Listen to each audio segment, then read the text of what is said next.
ખરી અને એનો જે અવતાર એ ભગવાન કૃષ્ણનો અવતાર, એ કનૈયાનો અવતાર.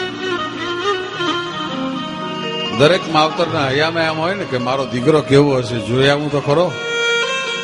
જશોદાજીને ખબર નથી, દેવકીને ખબર નથી, વાસુદેવને ખબર નથી, નંદબાવાને ખબર નથી કે આ મારા આંગણે કોણ આવ્યું છે.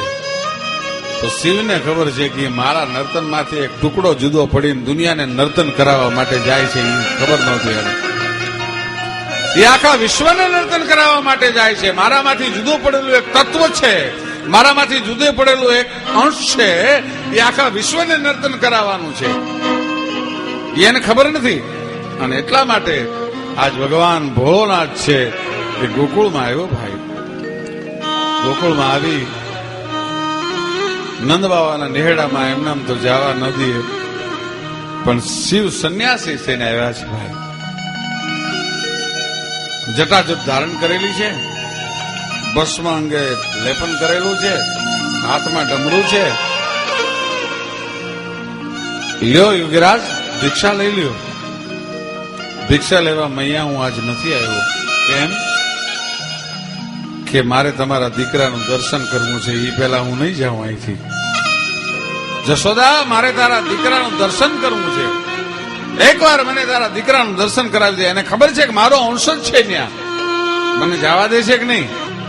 અને એનો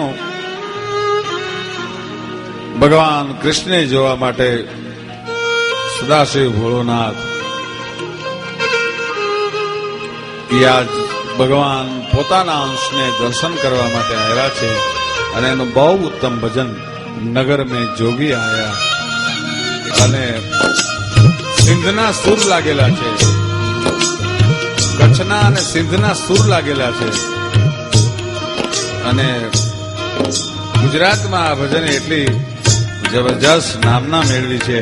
નગર મેં જોગી આયા, અદભુત ભજન આપની સમક્ષ લઈને આવે છે કીર્તિદાન.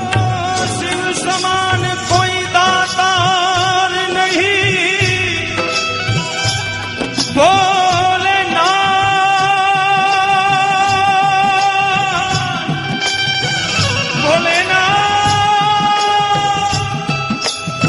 ઓ મેરે ભોલે કે સમાન કોઈ દાતાર નહીં. વિપત કે વિદારણ